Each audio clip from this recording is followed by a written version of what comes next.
Il y a eu un racket en France, la vidéo a tourné sur les réseaux sociaux et Conor McGregor est tombé dessus, d'accord? Donc à chaud, il a pris la parole, il a donné son avis. C'est très très rare que les combattants fassent ce genre de choses, surtout les combattants aussi connus. Donc je vais vous montrer la vidéo et je vais tout vous expliquer. Mais avant ça les amis, n'oubliez pas de lâcher un petit like, un petit commentaire pour le référencement. Et comme je vous ai dit hier les gars, chose promise, chose due, je suis prêt à faire de la publicité gratuitement pour les micro-entrepreneurs qui se lancent. Et aujourd'hui les gars, j'aimerais vous parler de Joe.scs sur Instagram. C'est un coach sportif. Il entraîne des amateurs et des professionnels, que ce soit en boxe, en basket, en football. J'ai regardé ce qu'il faisait et il a l'air très pédagogue, surtout avec les enfants. Donc si vous êtes situé vers Lille et vous voulez un coach sportif, quelqu'un qui vous entraîne, etc., n'hésitez pas à le contacter. Voilà, c'est joe.scs sur Instagram, encore une fois. Maintenant les gars, on va parler de Baki, encore une fois. Il est revenu pendant une interview sur la chaîne du Chapeau Vert. Si vous n'êtes pas abonné à ses chaînes, allez vous abonner les gars. Il fait des pranks, il fait des interviews de combattants, etc. Il interviewe souvent Baki. Et justement, Baki, il est revenu sur le combat qu'il a fait avec Cédric Doumbé. Et il a dit une chose qui m'a pas tant surpris que ça, en fait. Il a dit que le striking de Cédric l'avait pas surpris. Et que son striking était pas terrible, en fait. Après, les gars, avant que je vous mette la vidéo, moi je comprends ce qu'il veut dire. Hein. Si on regarde le striking de Cédric Doumbé, en MMA et en kickboxing, ça n'a rien à voir. Il a absolument pas le même striking. Hein, même un novice peut s'en apercevoir.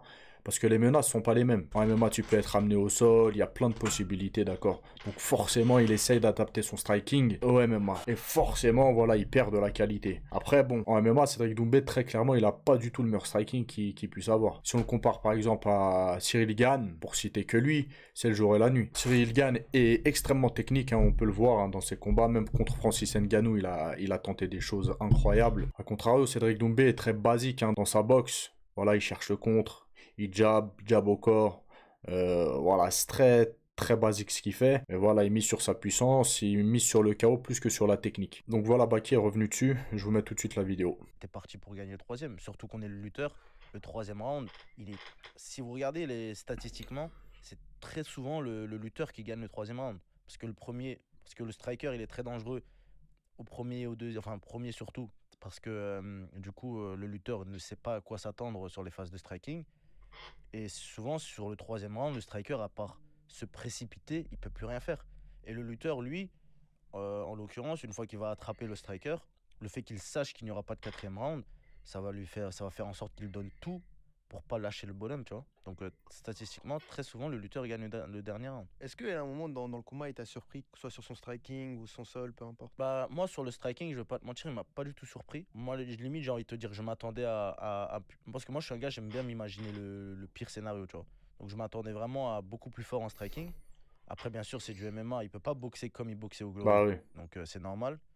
Mais moi, là où j'ai été agréablement surpris, c'est que franchement, il a je dirais pas une bonne défense de lutte, mais il a une bonne capacité à ne pas créer les phases de lutte, de faire en sorte que ça ne se crée pas. Tu vois ce que je veux dire?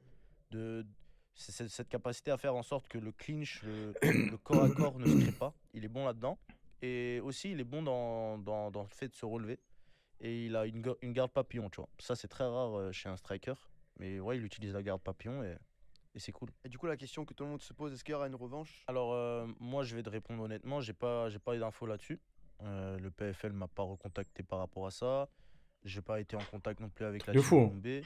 Donc, pour l'instant, il y a rien de prévu. Et Si le PFL ne contacte pas Baki, c'est que je pense qu'ils sont pas plus intéressés que ça. Donc voilà, pour un match retour entre Cédric Doumbé et Baki, je pense que c'est mort dans l'œuf. Bon, maintenant la famille, on va parler de Conor McGregor. Comme hélas très souvent en France et de plus en plus, il y a des arrêts 1-1, vous avez compris.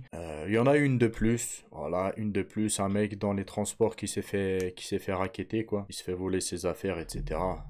Et la vidéo a tourné. Ce qui a choqué, c'est que personne bouge, comme très souvent. Après, bon, moi, ça m'est jamais arrivé, les gars, de voir quelqu'un se faire racketter ou agresser. Je vais pas faire le héros, le mec, voilà. Genre, je vais vous dire, ouais, c'est sûr que je réagirai. Peut-être, les gars, si ça m'arrive, sur le coup, je vais être terrifié, je vais avoir peur et je ferai rien comme la plupart des gens. Voilà, ça sert à rien de parler derrière un ordinateur. Du moment qu'on n'est pas confronté à ce genre de situation, on ne sait pas comment on peut réagir. Soit tu peux réagir très très bien et intervenir directement, soit tu peux être pétrifié de peur, tu peux, voilà, et ne rien faire. Donc voilà, on peut pas trop juger les gens, les gars. Surtout que maintenant, hein, la plupart des gens qui font ce genre de choses, ils ont des trucs sur eux. Il y en a beaucoup qui se sont déjà fait planter, etc. Là où je veux en venir, c'est que, bon, ça peut aller très très vite.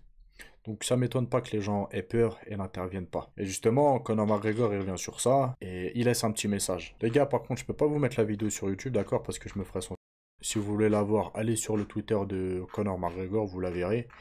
Et il a laissé ce message-là. Il est tombé sur la vidéo, il a laissé ce message-là. Donc il dit quoi dans son message? Il est très important d'apprendre les arts martiaux dans une certaine mesure. Il est très facile de lui éclater le visage contre le sol, il lui dit, et de le maintenir par terre. Après, il dit que s'entraîner de 3 à 6 mois, enfin quelques mois quoi, peut donner à la plupart des gens la possibilité de faire face à ce genre de situation et à dominer des individus comme ça. Parce que si vous regardez les gars... Zéro. Et pour le coup, les gars, moi je suis totalement d'accord avec lui. Que tu sois un homme ou une femme, mais surtout un homme, hein, puisque généralement tu es le chef de famille, etc. Tu es dans l'obligation à savoir te défendre. C'est une obligation, c'est impératif, surtout dans la société dans laquelle on vit. C'est obligé, d'accord? C'est fini de... Tu peux pas manger toute la journée sur ton canapé des pop-corn, des trucs, d'être un mec qui sait pas se défendre, tu cours 10 mètres, t'es essoufflé, etc. Voilà, depuis qu'ils sont petits, c'est comme la danse. Il y en a, ils savent danser, il y en a, ils savent pas danser, il y en a, ils savent se battre, il y en a, ils savent pas se battre. D'accord? Il y en a, naturellement, on va dire, ils savent mettre un coup de poing. Ils ont jamais fait de sport de combat, ils vont te mettre une patate, ils vont te coucher direct. Voilà. Mais il y en a d'autres, les gars, qui savent pas se défendre. Et plus particulièrement ces gens-là, apprenez à vous défendre.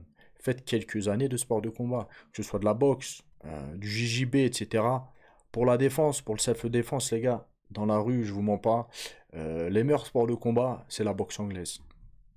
Écoutez pas ceux qui disent c'est le judo, c'est la lutte, je sais pas quoi. C'est la boxe anglaise et à la rigueur le Muay Thai, mais pas tous les coups sont adaptables du Muay Thai dans la rue. Parce que, bon, quand tu te bagarres dans la rue, le but, c'est de terminer le plus rapidement possible. D'accord? Donc en un, deux coups. Faut surtout pas se chiffonner par terre, aller au corps à corps, essayer de faire des clés. Les gens, on sait pas ils sont combien. On sait pas s'ils ont des trucs sur eux. Voilà, tu vas amener un mec au sol, tu vas essayer de le maintenir ou je sais pas quoi, il va sortir un truc de sa poche, il va te perforer, terminé. Ou tu vas amener un mec au sol, en fait, il y avait un pote à lui où ils étaient plusieurs, ils vont venir, penalty dans ta tête, terminé. La boxe, les gars, c'est du direct. Une, deux, trois, à la rigueur, et tu te sauves. La boxe taille, pareil. Coude dans ta bouche, manchette, il n'y a plus personne. Moi, je conseille la boxe anglaise, la boxe taille. Après, toutes les disciplines sont viables, bien évidemment. Mais je pense que c'est les sports à prioriser. Donc voilà, les gars. Si vous faites pas de sport de combat, inscrivez-vous dans une salle dès l'année prochaine. Perdez plus de temps. Bref, la famille. Je sais pas ce que vous en pensez. N'hésitez pas à me le dire en commentaire. Je vous dis à la prochaine vidéo. Passez une bonne journée, la famille. Ciao, ciao.